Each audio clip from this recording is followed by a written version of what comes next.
I'm Jennifer Lind. Today on Scouted, we're talking with Seth Jones of CSIS about his new book, The American Edge. Join our conversation about the growing threat from China, the need to rehabilitate the U.S. defense industrial base, and what U.S. history, since World War II, during the Cold War, and after, tells us about the prospects for successful mobilization.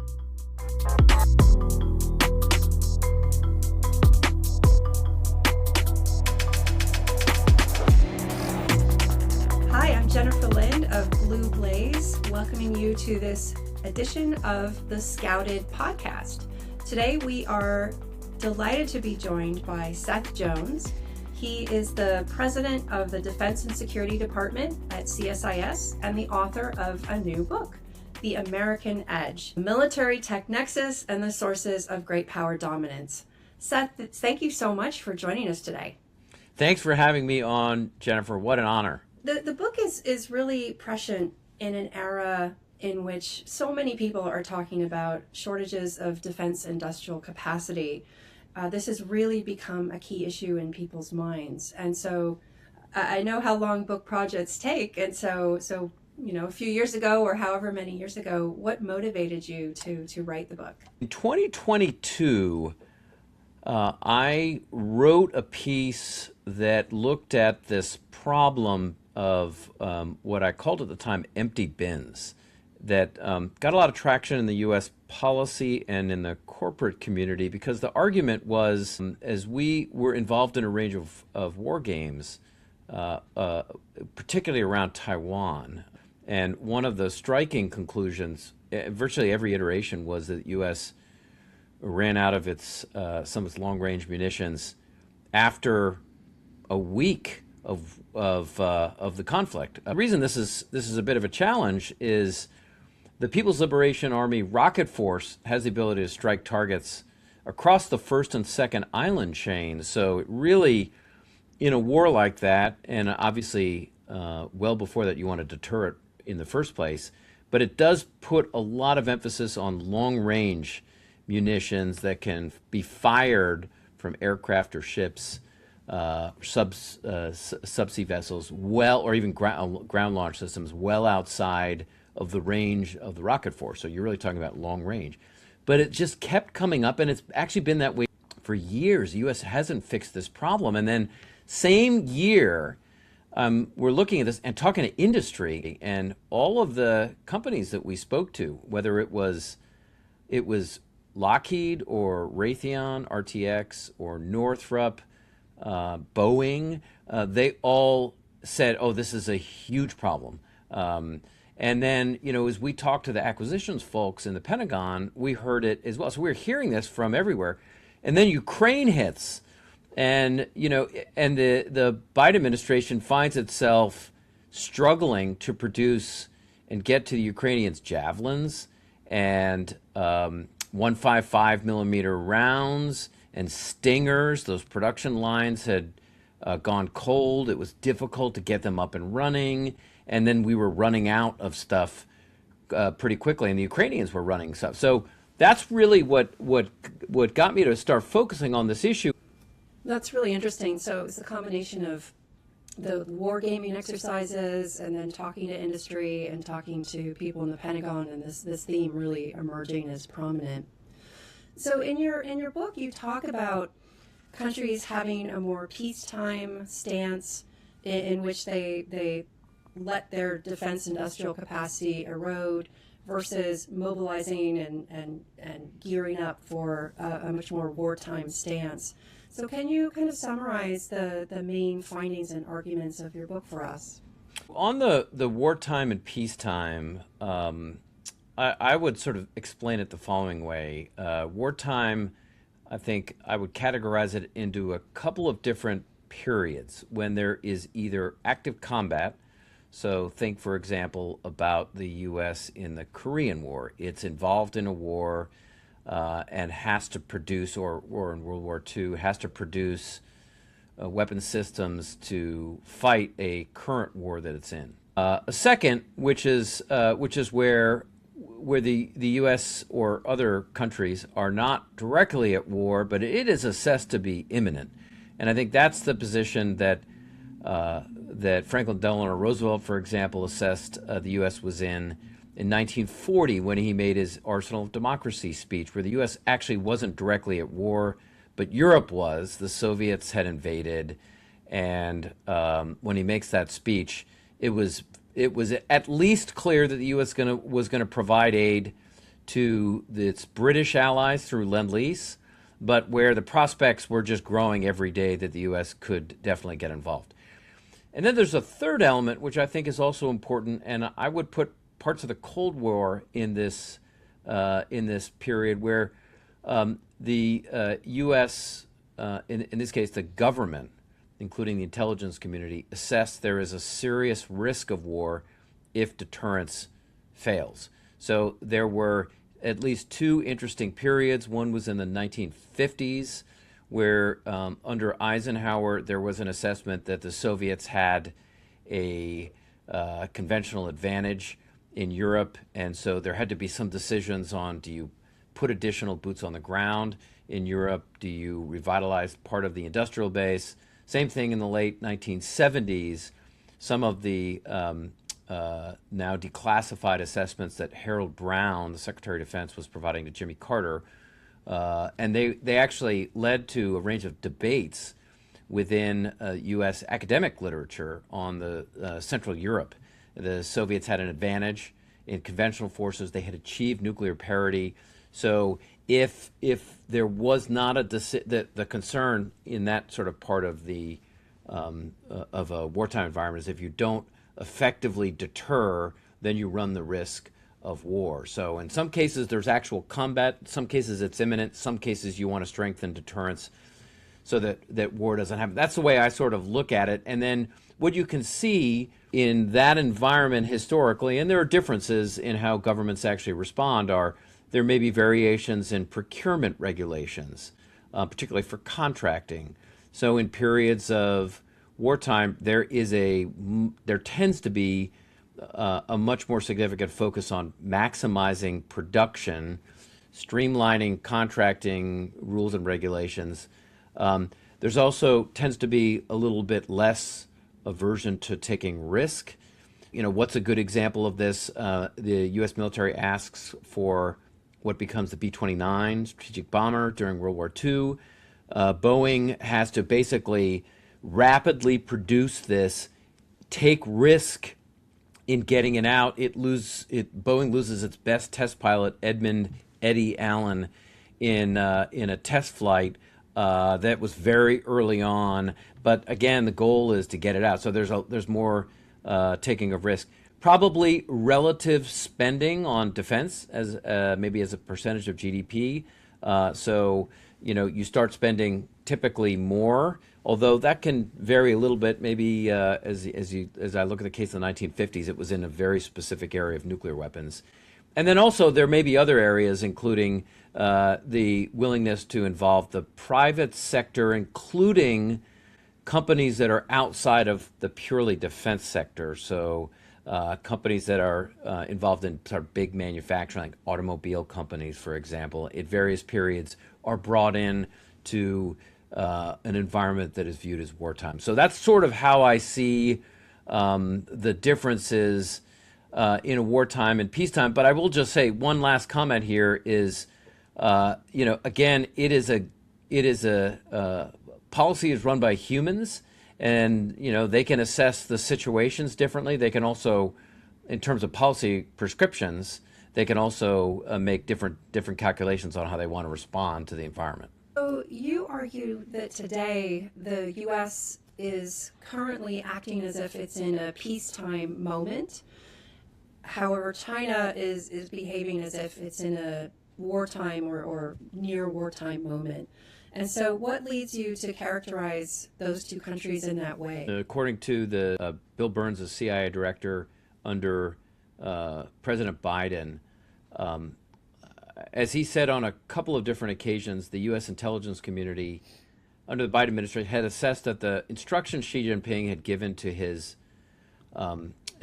People's Liberation Army was to be prepared for war by the year 2027. That wasn't necessarily a specific timeline that war was going to happen, but that they need to be prepared for it. What we've seen as part of that initiative and the kind of specific instructions to be prepared for war is a big increase in Chinese defense spending. It's still lower than it is in the U.S., but a big increase if you look at like a five-fold increase over the last couple of years in China's defense spending. A major focus on a range of issues like a production capacity in all the major domains. The Chinese have nearly caught up to the U.S., or are on their way to catching up to the U.S. in fifth-generation stealth aircraft, fighter aircraft. They're producing bombers. They are outpacing now the U.S. Production of ships. Their capacity is about 230 times the size of the U.S.'s shipbuilding capacity. So we see that in most surface ships. They're still a little bit further behind in aircraft carriers, but they've got 3 now out and are on their way to building more submarines as well, and particularly nuclear-powered submarines, where they're making a big investment. Same thing with land systems. They now outpace the U.S. in main battle tanks, larger active duty Army force than the United States has, space, counter-space capabilities, cyber, and on the missile end, everything from hypersonics to cruise and ballistic missiles. And then, according to public statements by U.S. officials, an expectation that by about 2030, the Chinese will have about 1,000 nuclear warheads on their way to 1,500 or so by middle of the decade. So for me, it's both the direction that Xi Jinping has provided to the People's Liberation Army to prepare for war and certainly to deter it in the first place, and then all of the stuff you then start seeing in the production capacity. And it's interesting when you look at, say, satellite images of Chinese production facilities. You can see a massive expansion in areas. They've moved from, in some cases, 2 to 3 shifts. So I would say it's a kind of an defense industrial mobilization.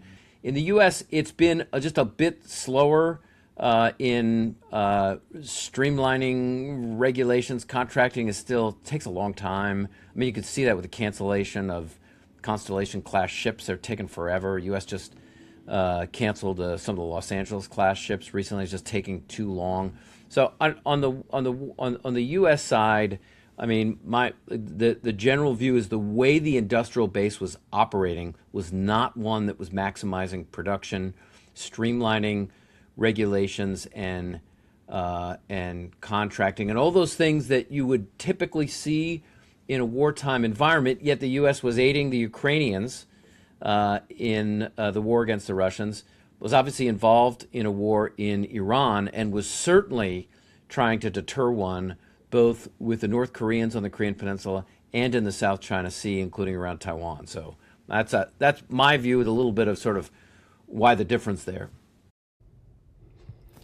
And in your book, you chronicle different eras of U.S. history since World War II in terms of the government going through this greater mobilization period, and then after conflicts and during periods of détente, perceived détente, and so on, moving back toward a more relaxed, more peacetime footing.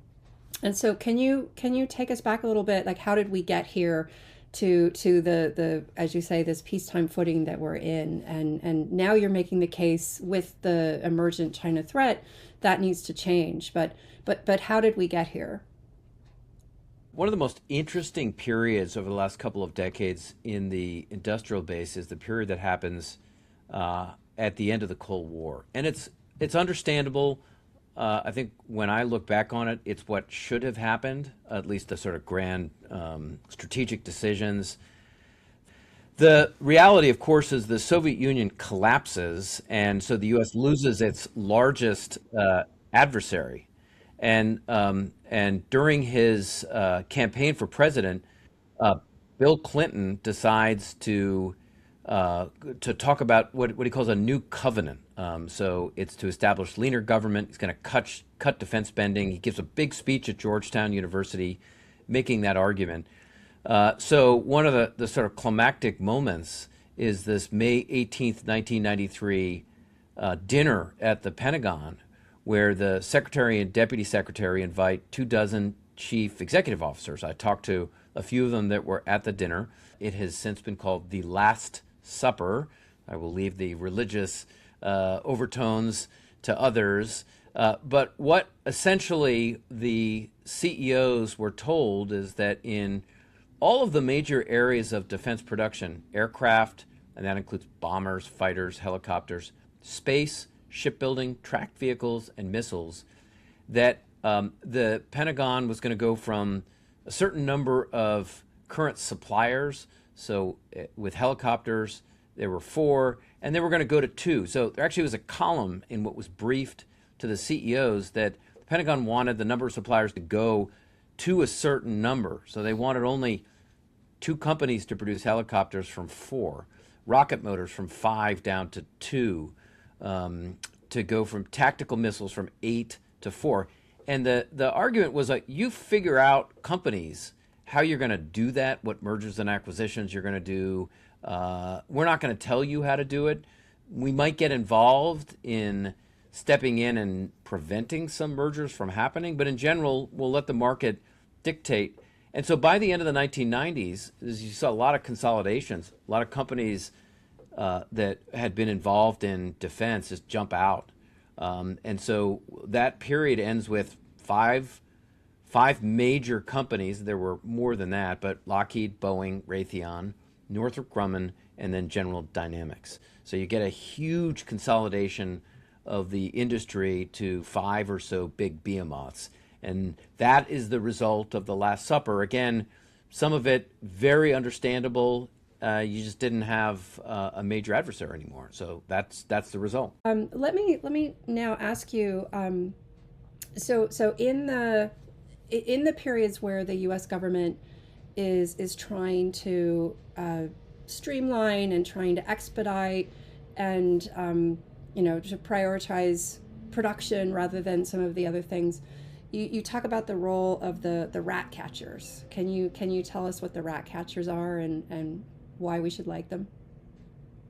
I was in an event and moderating a discussion with the UK's first Sea Lord, and he mentioned a book that I went back and looked at. It's a British naval historian named Andrew Gordon. He made a distinction, Andrew Gordon, and for that matter, the first Sea Lord, made a distinction between those policymakers in the private sector that are more prone to bureaucracy, process, that we call sort of regulators, and I suspect in periods of peacetime, there's a high impetus to do that in minimizing fraud, waste, abuse, the use of taxpayer money. There's not really a need to take risks as well if you're trying to ramp up quickly. And then rat catchers. So those who are committed to minimizing unnecessary regulations to effectively win wars. There have been, along those sort of rat catcher lines, there's some interesting parallels with the private sector, the commercial sector, and people may have strong political views of Elon Musk, but if you read his sort of production philosophy for Tesla, he uses what's called the algorithm and the 5 commandments. They're all about rat catching. Number 1 is question every requirement. Number 2 is delete any part or process you can. Number 3 is simplify and optimize. 4 is accelerate the time cycle. And then 5 is automate. That is a rat catching mentality for Tesla production. And also he used it for SpaceX, both of which were actually fairly successful companies. So that's for me the sort of commercial side of what rat catching means. If you're trying to maximize production, you go back to that sort of Elon Musk algorithm and the 5 commandments. And while we're on this topic, let me ask you, because I think it really is a fundamental tension in the reasons why a country would move toward this leaner, meaner, less regulatory framework, but also why it there's dangers associated with that and costs associated with that. So I guess also it depends on kind of what's the theory of the regulations, what's the theory of bureaucracy.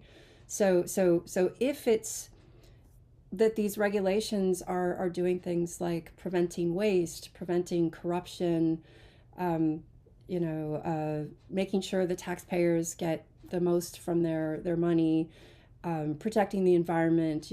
These are things that we want regulations for, right? And they're good for the society. But there's another theory that this is the sort of drain the swamp argument, right? Which is these regulations over time just accumulate and become kind of this culture of rent seeking and state capture, and they're not actually serving the taxpayers anymore, and they're actually sort of private goods that people are benefiting from. And so sure, everybody would agree that we don't want those and we should streamline. But how do you again, if you're making the argument that it's important to respond to security threats, that we would need to ramp up and shed some of these regulations, what about the trade-off there in terms of, again, avoiding waste, avoiding corruption, protecting taxpayer money, and so on? I mean, this is a great question, and one I think that needs to always remain front and center. The reality is no one regulation is the same. So there certainly are regulations that are very important to keep in place because they do minimize fraud, and obviously you want to minimize fraud. You want to minimize waste, and you certainly want to. There may be regulations in place that protect the environment. So there are a number of regulations that actually have important public goods, and also they're just important to when you're dealing with taxpayer money as well. They're just important that you're not wasting individuals' dollars. Part of it is also, what are the regulations that are getting in the way of maximizing production? And one interesting example is if you go, for example, to the production of destroyers in the United States. Those are produced in a number of locations, including up in Bath, Maine, where the Arleigh Burke-class Bath Iron Works are produced. The timelines for the production of those destroyers has dramatically increased. In fact, one recently that I was looking at has tripled in time, partly because of what I would call sort of unnecessary regulations on that a certain number of parts have to be American parts. That in the shipbuilding world, we're seeing some of that. In the aerospace world, if you're to open up the hood of an F-35 that's being built down at Dallas, Fort Worth, there are parts from everywhere in the world. So sort of like this Buy America component to some of what we've seen in the defense industry that has limited access to South Korean or Japanese ships. We've got political acts in place like the Jones Act, no relation to me, that make it very difficult to bring in foreign competition, including from allies. So for me, those are ridiculous regulations and political restraints that are squashing what would be a much more competitive environment to build ships in the United States. And it's why we've actually canceled lines. A Constellation class was just killed because it was taking too long. Part of it was the Navy had so many requirements, and at various points of the construction would come in and say, actually, you know what, we need this instead of that. And so from my perspective, those are the kinds of regulations that and that red tape that's sort of getting in the way. It's not the stuff that is trying to limit waste or abuse or protect the environment. It's some of the political constraints of keeping some of our foreign competitors. That's the stuff that I think we need to get rid of. And there has been progress. I mean, Philly Shipyard is a good example. It's run now by a foreign company, Hanwha Ocean, and that for me is like that's progress, and they're better at producing ships than our shipyards are. So for me, that we're starting to make some incremental progress. Great, thank you. As we're talking about the the need to streamline and deal with red tape, it seems like this is an argument that really applies to a lot of U.S. allies these days, who has been, to a remarkable degree, we've seen allies over the past few decades really demobilize, really move to a peacetime footing. And so again, the big story of the past decade or so has been an effort to really get U.S. allies to mobilize to a greater extent. So it seems like when I'm thinking about your argument and following events in Germany, it seems like your argument applies very well to there. And I don't know how much you've thought about Germany or other U.S. allies, but for example, we see in recent years Germany being much more threatened, feeling a stronger threat from Russia, and wanting to respond to that, increasing defense spending, which, as you said, is part of this mobilization process. But then another part is the shedding of the procurement and the red tape. And so, for example, we see this year there was an act passed in the Bundestag, the Planning and Procurement Acceleration Act. And this seems to fit your argument very well, in that as countries perceive growing threats, they switch to a more rat catcher approach, a more streamlined mobilization, a more streamlined procurement process. Because Germany previously had been legendary for the red tape. So have you thought much about the cases of other countries such as U.S. allies? Yes, I mean, did not go into much detail on it except from a historical perspective. So, for example, looked at the German and Japanese and even the British procurement processes before and during World War II, or the Soviets during the Cold War, or the Chinese more recently. But my general sense is that there is a current debate going on across Europe. The same thing is true in South Korea, Japan, Australia, and other locations, about how do we develop more of what I would call sort of a rat catcher mentality. So, Germany has struggled with these slow type certification processes that favor some of the German vendors over much faster foreign, U.S. or other entrants into the market. There's a golden rule in Italy to block foreign investment, including across other countries in Europe, or blocking any contracts that are viewed as threatening the Italian national security. Spain often requires 100% industrial returns, so every dollar spent must be reinvested in Spanish labor.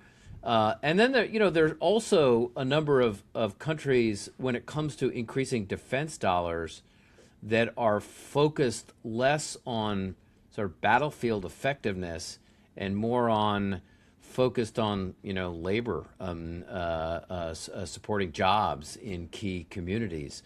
So I think in general we're seeing as country. I had a visit a couple of months ago. I gave a book talk at 10 Downing Street to the Prime Minister's staff, and the British are in the same. Having the same debates as we're discussing today on how do we streamline the acquisition process so that they can speed up the timelines for research, development, and the production of key systems that they need. They're just too slow.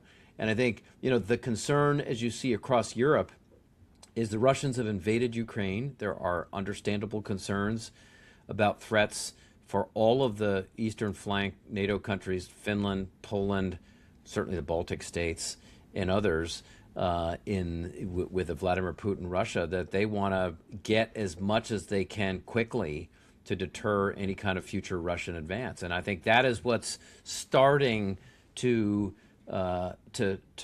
trigger this discussion about how do we do it faster. What regulations can we streamline. What do we need to put in place? What do we need to keep in place for environment or waste, fraud, and abuse issues? But yeah, I see this happening really across the globe, particularly in Europe and Asia, based on the Russian and the Chinese perceived threats. Let me ask you about the kind of cozy relationship between the private sector and the government. In 1961, Eisenhower warned about the military industrial complex, and we mentioned that already. When at that time, though, defense contractors were mostly building hardware and staying out of politics. But your book is talking about this new generation of the private sector, of Palantir and Anduril and SpaceX, and their founders are politically active, and their technologies increasingly are shaping things like domestic surveillance, immigration enforcement, and so on. And so it's not just a national defense issue in terms of people being worried about the power of these actors.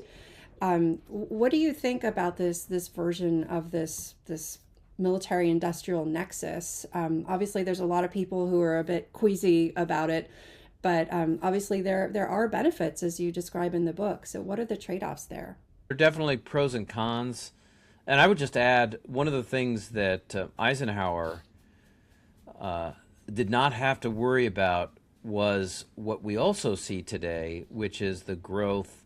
And we didn't deal with this in the Cold War either, because most of the government funding for the defense sector was coming directly from the Pentagon and from organizations like DARPA. But today we have seen, because a number of the platforms, technologies are dual use, they can be used in a commercial setting. We have definitely seen a major increase in venture capital, which is investing in companies. I mean, that's how SpaceX really gets started. Palantir and Anduril also heavily benefited by venture capital. And then private equity, so companies that come in and buy defense or dual-use companies, restructure them, and then sell them over a few years. So we have not just the companies themselves that are building the software and hardware, but also the investment side, venture capital, and the private equity side. So it's a more complicated series of organizations involved. I mean, if you go back to Eisenhower, he did warn about a too powerful military-industrial complex. He also, as he noted, as Chief of Staff of the Army and even as President, that a strong defense was critical for the defense of the nation. So there's always a bit of a balance there, and certainly supported a vibrant defense industrial base to protect the nation. I mean, he said that repeatedly. What I do think there needs to be a focus on is this is where I think good inspectors general become very important within organizations like the Pentagon, because I think you want to make sure that there's not corruption involved. That people that are getting staffed and awards that are being adjudicated and won are being done for legitimate reasons based on issues like cost and competitiveness and effectiveness of the product. I think you do want a free market, and you do at the end of the day want good products. So I think at the end that, for me, there's an important legal oversight over contracts that becomes important. It's hard for me to see how you get a lot of these executives to stop talking publicly or providing money to campaigns. I mean, that's going to be tough. But I think where you really come down the hardest is in areas like why and how contracts were awarded, and then, those kinds of areas are ones that I would sort of, and then how much influence do those kinds of companies have too in places like the Hill for lobbying, as they try to wield political influence. So I think those are all things to keep a close eye on. So just taking a step back, how optimistic are you that we'll be able to get this right? And I mean, obviously we could ask the same thing about China, and I'm not even sure how we would begin to assess that. I think people were overly skeptical, pessimistic about China because they grafted it onto this sort of Soviet model, and they assumed that the Chinese, as authoritarian, communist, whatever you want to call them, states would not be able to get this right, would be rife with corruption, would not have this kind of productive ecosystem between the private sector and the military and the universities and so on. So I think we had a very skeptical view of China, and as you say in your book, we need to kind of see this play out. We're not sure if they are going to get that together. But on the U.S. side, how do you feel? Do you think we're going to, as in the past, again, imperfectly and inefficiently, but still get the job done? We'll see. I mean, I will say this. One is that we have tremendous innovation in the commercial sector. As I look at what is being done in areas like emerging technology, artificial intelligence, and quantum, U.S. technology companies are absolutely first rate in the world. There is certainly competition from others, including Chinese companies. When it comes to some types of air defense systems, U.S., though expensive, U.S. air defense systems have proven themselves very effective in particularly targeting missiles, hypersonic, cruise, and ballistic missiles. There is a lot of work being done in drones. Some of the uncrewed or unmanned systems, there's even with the recent war in Ukraine, there's been innovation happening. So I think in terms of the commercial sector or space and cyber, Microsoft and SpaceX, there is tremendous innovation. But I do think the war in Iran, Operation Epic Fury, does highlight the hole that the U.S. has dug for itself, which is that it was not a priority of the administration's own national security and national defense strategy. Iran wasn't. That was China and to some degree the Western Hemisphere. Yet if you look at the stockpiles of munitions, kind of the first issue that we talked about, the U.S. is at significantly low levels of some offensive munitions. We already were there before the war, like long-range anti-ship missiles. But now you add Tomahawks and JASSMs and other long-range missiles, absolutely essential for what the U.S. military calls its war plans, or O plans, for China, Russia, North Korea, and others. And on the air defense side, extremely low, 50% or less availability overall for some of its interceptors for THAAD, of which there are only 8 Army THAAD batteries in the world right now, and then Patriots. So the U.S. is, and typically these munitions take about 2 to 3 years from to delivery of one missile or one munition, 2 to 3 years. So just to highlight a couple of things we've talked about, if the Chinese have given this, and I don't want to put too much of a stress on a specific year, but let's just say 2027, which is next year, there is no way that those shortfalls that we've just talked about in long range precision strike and then air defense systems, no way you make those up in 1 year. So U.S.'s own war plans, or O plans, already are deficient for some of the key weapon systems that are required. And also, a lot of these ones are extremely expensive. So I think there needs to be some innovation to really bringing the cost down to what Mike Horowitz calls precise mass.